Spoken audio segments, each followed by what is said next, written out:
తన కొడుకు political career కోసం కరణం బలరాం తన ఇమేజ్ ను ఫనంగా పెట్టారా? ఎలాంటి రాజకీయ అనుభవం లేని తనయుడు వైసీపీ వాపును చూసి బలుపు అనుకుని వైసీపీలో చేరాలనే అనాలోచిత నిర్ణయం కరణం ఫ్యామిలీకి కోలుకోలేని దెబ్బ పడిందా? బలరాం ఇన్నేళ్లుగా సంపాదించుకున్న గౌరవం, ఇమేజ్ మొత్తం గంగలో కలిసిపోయిందా? కొడుకు మాట కాదనలేక వైసీపీకి మద్దతిచ్చి తన పొలిటికల్ ఇమేజ్ డ్యామేజ్ చేసుకున్నారా?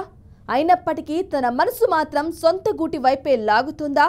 నిజానికి తన మనసు ఇప్పటికీ టీడీపీలోనే ఉందా అంటే అవునని అంటున్నారు రాజకీయ విశ్లేషకులు.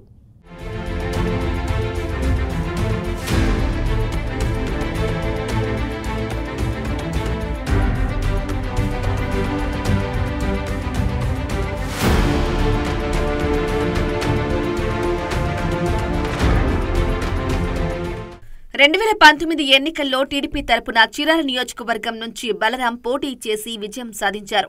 ఆ ఎన్నికల్లో ఫ్యాన్ గాలి వీచి జిల్లాలోని టీడీపీ నాయకులంతా ఓటమి పాలైనప్పటికీ చీరాలలో మాత్రం బలరాం పసుపు జెండా ఎగరేశారు. అయితే పలు రాజకీయ కారణాలు, పరిణామాల చేత కొంతకాలానికి బలరాం వైఎస్ఆర్సీపీలో చేరిపోయారు.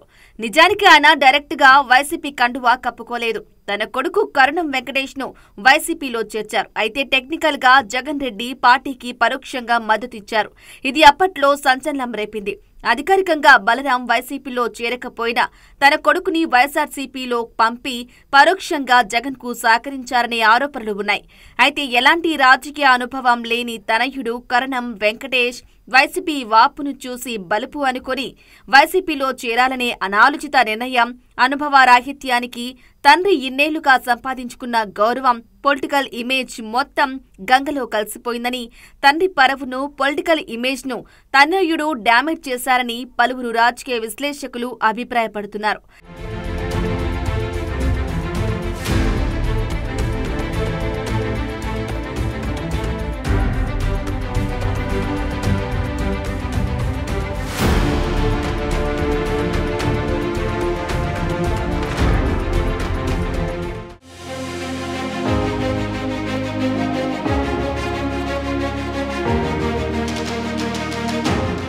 ఇదిలా ఉంటే వైసీపీలో చేరిన తనయుడి కోరిక మేరకు 2024 ఎన్నికల్లో బలరాంకు బదులుగా ఆయన కుమారుడు కరణం వెంకటేష్ వైఎస్ఆర్సీపీ తరపున పోటీ చేసి ఓటమి పాలయ్యారు.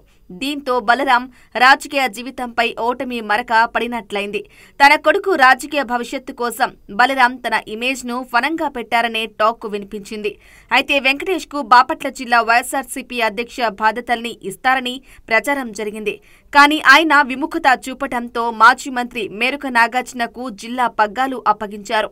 మరోవైపు కుమారుడు వెంకటేష్ రాజకీయాల్లో యాక్టివ్ కావటంతో బలరాం పార్టీ కార్యక్రమాలు, రాజకీయాలకు కాస్త దూరంగా ఉంటున్నారు. వైఎస్ఆర్సీపీ తరపున పోటీలో నిలిచిన కరణం ఫ్యామిలీ ఓటమి చవి చూశాక పార్టీ కార్యక్రమాలలో తప్ప ఎక్కడా కనపడటం లేదనే చర్చ కూడా జరుగుతోంది.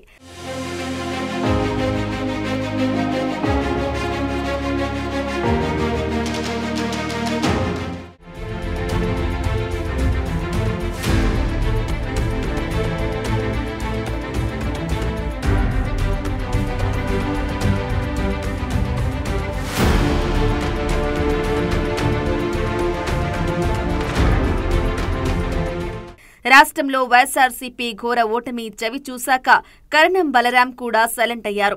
అయితే ఈ మధ్య ఓ కార్యక్రమంలో చంద్రబాబుతో కరణం బలరాం ప్రత్యేకంగా సమావేశం కావటంతో బలరాం పార్టీ మారుతారనే ఊహాగానాలు ఊపందుకున్నాయి.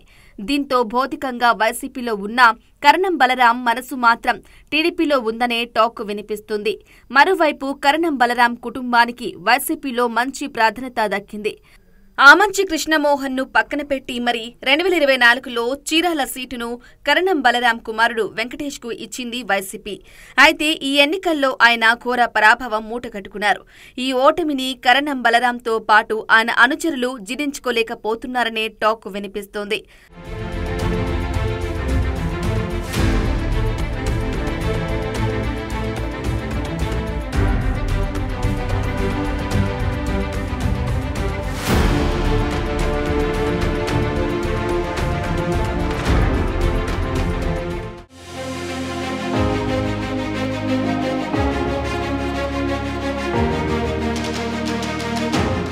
మరోవైపు సొంత పార్టీ టీడీపీలోకి వెళ్దామని బలరాంపై అనుచరుల నుంచి ఒత్తిడి పెరుగుతున్నట్లు స్థానికంగా ప్రచారం జరుగుతోంది. అయితే ఇప్పటికీ టీడీపీలోనే ఉన్నానని, పార్టీ ప్రాథమిక సభ్యత్వానికి కానీ టీడీపీకి కానీ రాజీనామా చేయలేదని, పరిస్థితుల కారణంగానే వైసీపీలోకి వెళ్లాల్సి వచ్చిందని, మనం ఎప్పటికీ టీడీపీనే అంటూ కరణం బలరాం చేసిన వ్యాఖ్యలు స్థానికంగా కొత్త చర్చకు దారితీస్తున్నాయి. ఇక అటు బాపట్ల జిల్లా బాధ్యతలు లేదంటే రీజనల్ కోఆర్డినేటర్ గా బాధ్యతలు తీసుకోవాలని కరణం వెంకటేష్ కు జగన్ సూచించినా తండ్రితో చర్చించి నిర్ణయం చెప్తానని సున్నితంగా తిరస్కరించారు. దీంతో వైసీపీకి గుడ్ బై చెప్పాలనే ఆలోచనే దీని వెనక కారణమనే గుసగుసలు వినిపిస్తున్నాయి. ఎందుకంటే గతంలోనే తండ్రి మాట వినకుండా తనతో పాటు తన తండ్రి సంపాదించుకున్న పొలిటికల్ ఇమేజ్ ను డ్యామేజ్ చేశాననే విషయంలో తనయుడికి జ్ఞానోదయం అయిందని ఆయన అనుచరులు చెబుతున్నారు.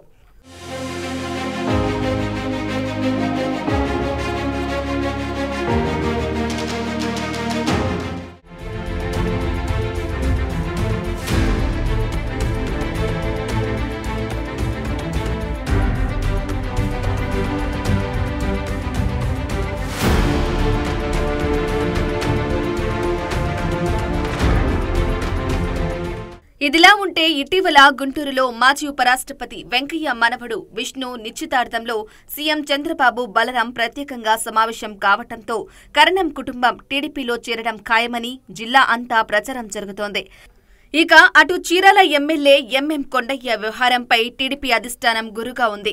చంద్రబాబుతో విభేదించిన ఆమంచి సోదరులతో కలిసి ఎమ్మెల్యే అక్రమ వ్యాపారాలు కొనసాగిస్తున్నారనే ప్రచారం జరుగుతోంది. సీఎం చంద్రబాబుతో పాటు మంత్రి లోకేష్ కొండయ్యను మందలించిన పరిస్థితుల్లో మార్పు లేదట. దీంతో ఆయనకు చెక్ పెట్టేందుకు కరణం బలరాంను పార్టీలో చేర్చుకోవటమే బెటర్ అనే టాక్ నడుస్తోంది.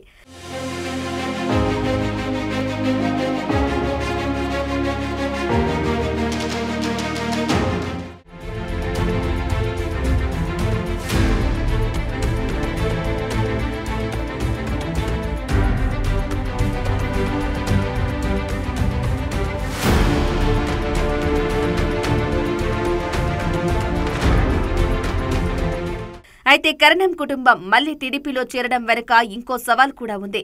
ప్రకాశం జిల్లాలో కరణం, గొట్టిపాటి ఫ్యామిలీల మధ్య ఎప్పటి నుంచో విభేదాలు ఉన్నాయి. అయితే అద్దంకి నుంచి కరణం బలరాంను చీరాల పంపించిన తరువాత గొడవలు సద్దుమణిగినా లోలోపల మాత్రం వేడి ఇంకా చల్లారలేదు.